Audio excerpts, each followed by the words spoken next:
Hi guys, tonight we're looking at Tire Tactical. I'm not sure exactly what it is. Pico low vis. So this, I got this in a trade. I don't know if it's still available or what the plans were for that or how much it costs or anything like that. I searched very briefly on the website. I couldn't find it, but I don't know if it's a seasonal thing or if they pull stuff when it's not in stock. I don't know, right? Anyways, it has some interesting things going on to it. Some construction that I've never seen before, and some construction that I probably figured out incorrectly. So let's get this on the table and take a close look at it. It's the only experience with Tier Tactical plate carriers that I've ever had, and I don't know. I'm not a fan of this configuration exactly, but I am a fan of a lot of what they did, and I'm excited to show it to you. So let's get it on the table and take a look. All right, so like I said in the intro, we're looking at this this Tier Tactical Plate Carrier. This one is Tier Pico RLVC1, which it spells out as Pico Rough Low Vis Carrier version 1. All right, so this is in medium. And like I said, I got this in trade from a friend of mine. So looking at it, it has a removable front flap, and I kind of want to address this piece before it gets in the way again. So removable front flap, which you can see secures inside here, very similar to Cry AVS flap, except it runs internal to the plate carrier here with some reinforced tabs, velcroing interior plate bag. The yellow material here, I'm a little confused on, because I don't know, typically when I see yellow on something like this, my indication is either Kevlar, which I don't think is what's going on here, or some sort of fire retardant aspect to it. And that doesn't make a ton of sense to me, so I'm not quite sure why that is. Maybe somebody that knows more about tier products will chime in, or materials in general. It's just odd to me, and it doesn't feel like a separate layer, so I'm not totally sure what's going on there. Like it's the liner all the way out to the edges here. Anywho, all right, so let's finish talking about this front flap, and then we'll get it out of the way. So this one is a slick front flap, obviously. Makes sense for it being a low vis setup. So that is your cummerbund flap. All right, so once you secure that and then flip that down, it will, keep your cummerbund in place.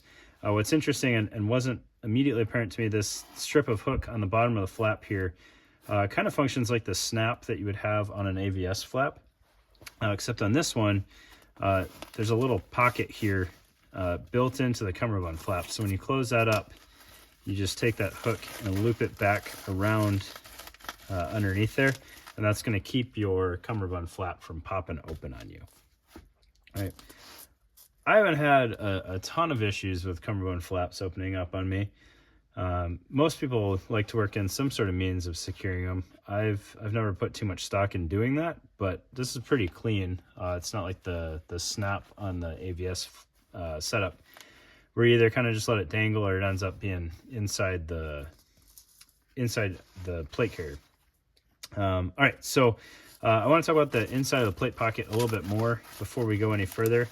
And I'm not quite sure if I'm looking too far into this or not, and I don't know how well it's going to show up, but there's this kind of almost like a skeletonized pocket that's framed out inside here.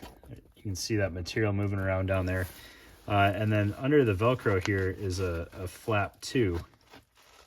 So what I'm imagining that's for is a pocket for your plate backer when it slides in there, and maybe that's what it's for. I kind of gave up on trying to muscle it in there. It fit in that furthermost portion in there, and it slid into that just fine, but trying to work it under this little lip on the sides here and then on the bottom, it was really fighting me. If that's what that's for, I appreciate it. I think that's a good thought, I guess, because you don't necessarily, depending on what your backers are rated for, you wouldn't always have to have a hard plate in here for that to make sense. So maybe you just want to pull out the rifle plate, but you're going to need some dedicated backers to make that make sense. Like, you're going to fight to get it in there, and if you've got any other plate carrier that you're moving that around to, you're probably going to hate yourself. So somebody like me that's running through plate carriers a lot, not a huge fan. If this is just kind of your go-to and you want to make sure that your backers are not going to come out when you pull your plate, totally for it, right? Just kind of interesting construction. Like that definitely took some time and effort to put in there. So kudos to Tier. If that's not what that was designed for, somebody please let me know, because it doesn't make a ton of sense for any other purpose. All right, looking at the rest of the front plate bag here, you've got a MOLLE field up top, no admin pocket or anything like that. It's loop Velcro and PALS ladder or PALS webbing, as well as some push-to-talk tie-down spots. You've got a vertical section and a horizontal section over here. So that would work out pretty well for end user device, and then clip it on, push-to-talks, or something like that, if that's what you wanted to do. On the sides of the plate bag here, you've got 2 pieces of MOLLE type webbing, obviously not with appropriate spacing. So further comms routing or anchor points, or if you wanted one of those Benchmade sock peas, you could fit that in there pretty well. And then another interesting aspect here, so the plate bag itself is sewn external to this back panel, which has your spacer mesh and foam padding in it. So if you're looking at the pricing on some Tier stuff, and you're kind of wondering like what pushes it into that next level of pricing, like this is a much more involved plate bag to make than your typical minimalist or low vis plate bags. So we talked about in the past some of the First Spear low vis stuff that are essentially just a sleeve for your plate. The AC1 is a really good example of kind of the other end of the spectrum when it comes to, how in-depth you want your manufacturing to be. Many more steps and a lot more cutting on a plate bag like this. Right. Good foam. You've got plenty of ventilation coming from the sides and the center channel. So I do like this layout. If inner, if spacer mesh and padding is your thing, you've got plenty of places for the heat to go, and you're not just stuck with like one central channel or some other goofy design that doesn't necessarily allow stuff to flow in and out.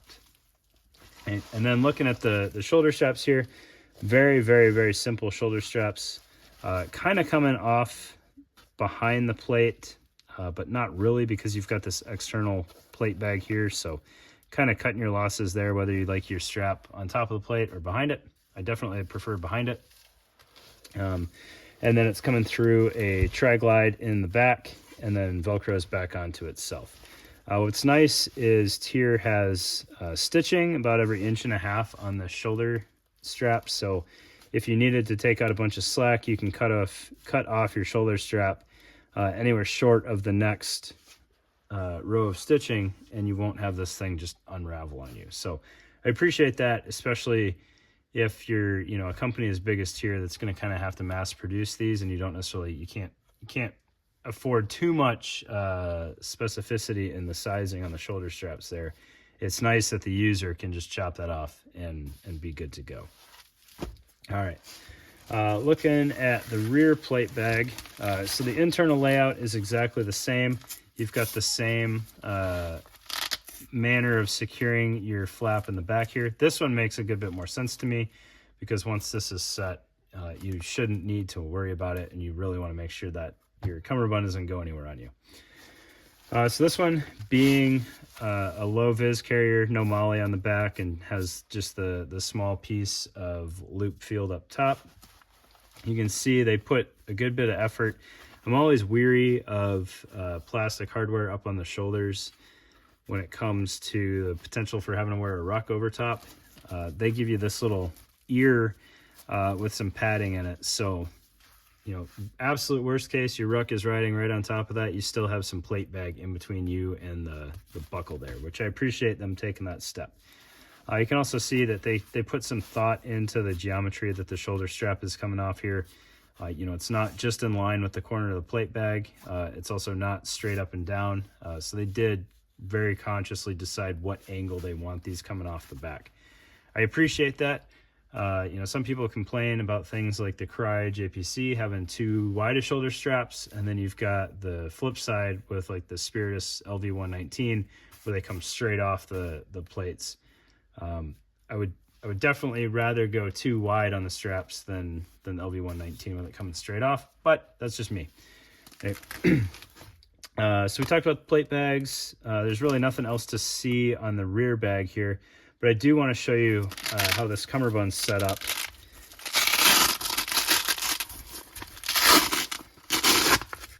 So we'll take one end of this completely off just to kind of show you. So I don't know if I'm missing something on this cummerbund or not, but it looks like I am, so I'm not totally convinced. But you've got this elasticized portion on the rear here, which is what's going to Velcro onto the back. So like your Faro style plate carriers or cummerbunds, you got dual layer elastic there. I have no idea how used this one is, so you can see the little wear in there. This could be extremely well used. And then what was kind of throwing me off is you have this little Cordura wrap that goes around that, which led me to believe there was some way to like internally size this thing, and I don't think there is. I think that's just to offer, you know, a true multicam cover over that elastic, both for a little bit of abrasion resistance and then to keep the camouflage more intact. All right. And then you get into kind of the load-bearing portion of this, which you can see, you know, up until this point, it's pretty floppy. But then from there all the way up until this front Velcro flap, it is pretty rigid. And I don't know what they have internal in here to give it that strength, because I think this is pre-Tigris.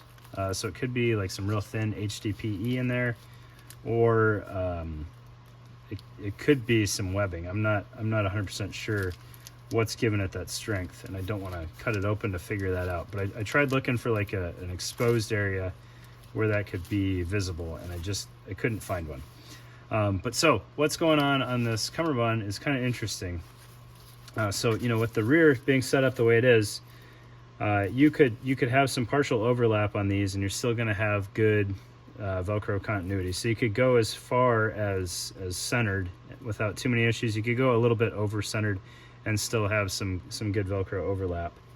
And then in the front, this is set up, you can kind of pull this as far front as you need to, and overlap on the front isn't going to cause you any issues because you've got, you know, hook on loop and then the flap closed on top of it. So what is going on here is it's very, very similar to the lab belt from AWS, where you pull these little panels here, and you have, you know, 2 column by 2 column sections of MOLLE that you can add, and it's just kind of like a belt mount pouch the way that secures. And then you can see internal of that you've got loop and loop with that stiffener, whatever that stiffener is in there. It's pretty strong.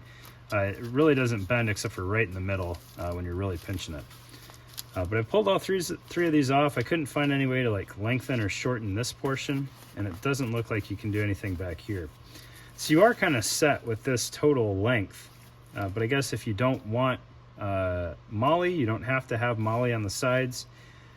Maybe they had a side plate bag that would go on here, or a side radio. I'm not sure, but that would make sense that those would be some options that Tier would offer.